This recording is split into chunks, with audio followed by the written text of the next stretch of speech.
let's just erase this. It says a government wishes to raise the incomes of farmers without raising the price of food to consumers. Which policy should it use?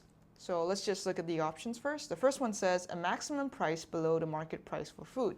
So what is a maximum price? Well, we can draw that on a demand and supply curve. So let's just do that really quickly. Downwards is D, upwards is S. So this is the demand curve, supply curve, price, and quantity demanded or quantity supplied. And this is our equilibrium point right here. So maximum price is a price ceiling, meaning that the prices cannot rise above that price. And it says that this maximum price is set below the market price, which is also equivalent to the equilibrium price. Since it is below it, that means that the maximum price will be down here.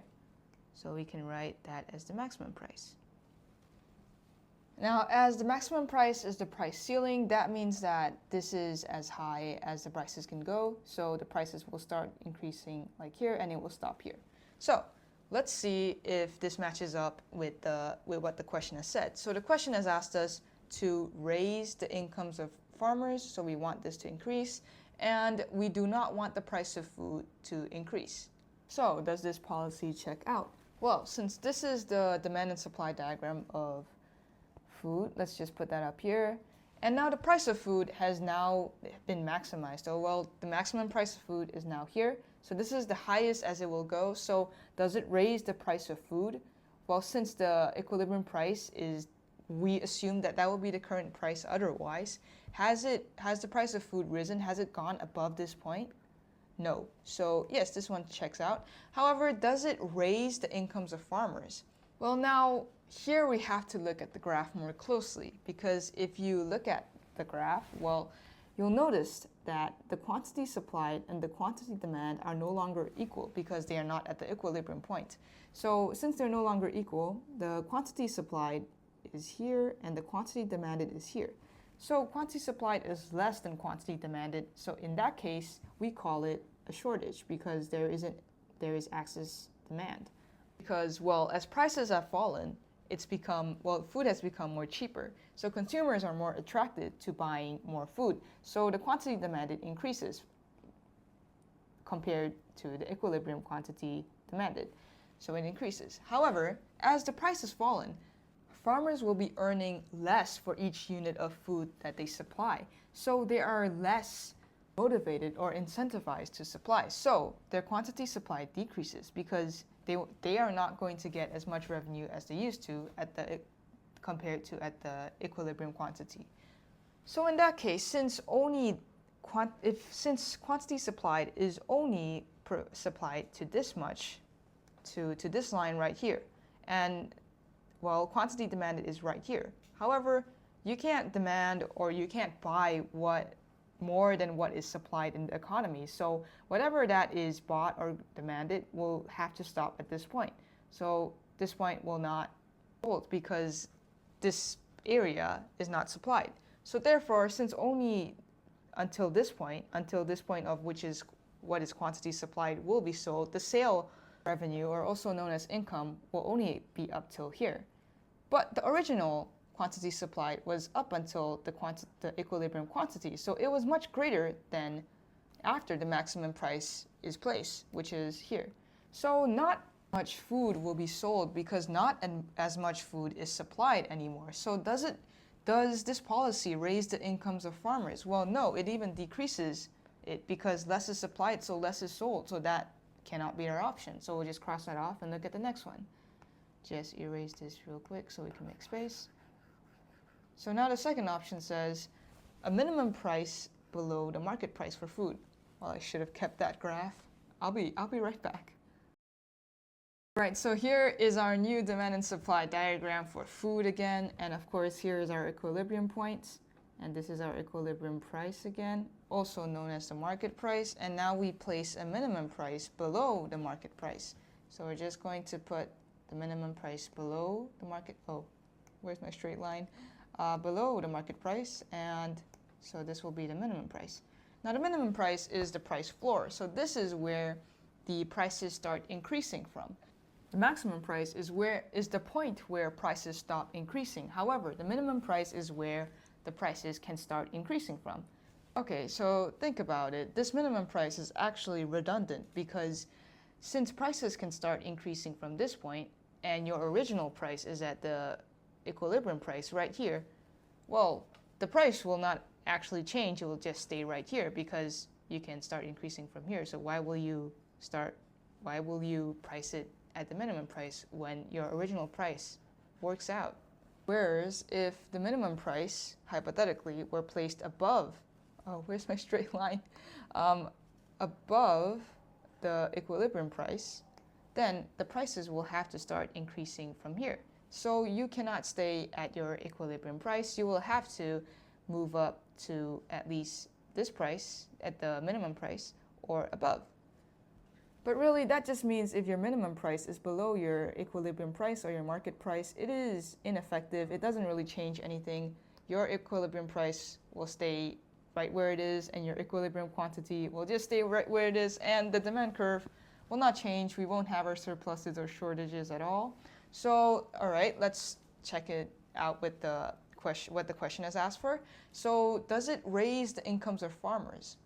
Well, it doesn't change anything. I don't think it increases or decreases the incomes at all because the sales doesn't change at all. It's the same. It doesn't move at all. All right. So does it raise the price of food? Well, no. It's the same price. It doesn't change at all. Nothing happens. So this is essentially just redundant. So we'll just cross that off because nothing actually changes or happens. So the third option says a payment of a subsidy to farmers to produce food. I have to draw a new diagram, hold on. Right here is a brand new diagram for food again, and it says that there is a payment of a subsidy to farmers to produce food. So what is a subsidy? A subsidy is a grant usually given by the government to producers to reduce their cost of production. So the cost of production is always associated with the supply curve because it becomes less expensive to produce, right? So if you get a subsidy, then your cost of production reduces.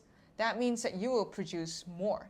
It's become more cheaper to produce. So the supply curve will shift to the right because supply increases because you want to supply more. So if that happens, then our equilibrium price and equilibrium quantity changes. So here is the original equilibrium point, and here is the original equilibrium price and equilibrium. Right, this is supposed to be QE, and then the new equilibrium is at this point, let's just say E1. So now we have the new price, the new equilibrium price, and the new equilibrium quantity. So what do you notice?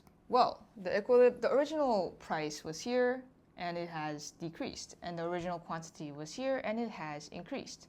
So does that check out with what the question is asking for? Well, it asks, does it increase the incomes of farmers? Well, the equilibrium point is where the quantity supplied is equal to the quantity demanded. So well, this is basically, the value right here can also be considered as the quantity supplied. So the quantity supplied and the equilibrium quantity has increased. So the number of things or the number of units of food being sold has increased. So that can increase the incomes of the farmers.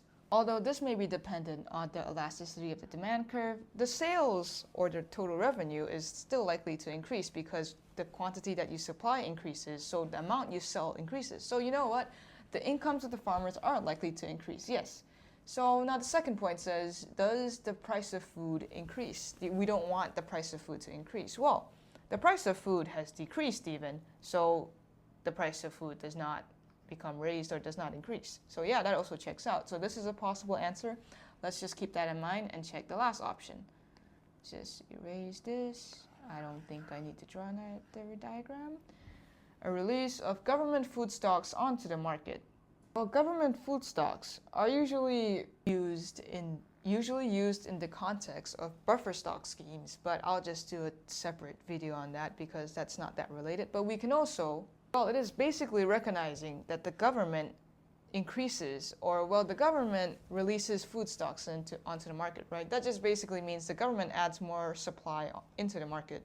Right, here is a demand and supply diagram again for food, and this is our equilibrium point right here. So if the government releases more stocks onto the market, that's basically releasing more supply into the market. So that means that the supply curve will shift to the right because supply has increased. So this is the new supply curve. This is kind of looking like the same deal with subsidies. However, you have to keep in mind that this stock is provided by the government, not by the farmers. So the farmers are only supplied up till here.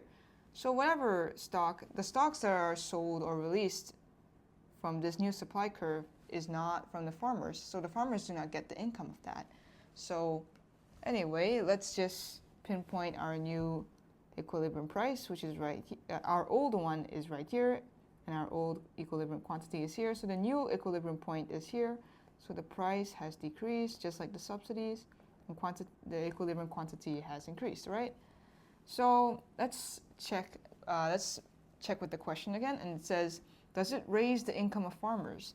Well, like I was saying just now, the farmers can only supply up till this point, the supply that has increased is not from the farmers. So whatever revenue that is earned by the quantity supplied in this part does not go to the farmers. And also, the price decreases. So the farmers will only be able to supply up till this point, this quantity supplied, because the price is here. And this is where the price intersects with the supply curve. Because as price decreases, the less incentivized or motivated the suppliers become. So the farmers are less motivated to supply more. So since the price decreases, the quantity supplied decreases. So no, it doesn't exactly raise the income of the farmers because they also sell less. And well, although the new quantity equilibrium is right here, this is not from the supply from farmers. This is the supply from the government. So the income of farmers does not increase. It might even decrease by the looks of it. So this does not check out. However, without raising the price of food, does it raise the price of food? No, it doesn't. It even falls. So although this checks out, the income of farmers do not increase. So that can be it. Let's cross it out. So our only option left is option C, and that is correct.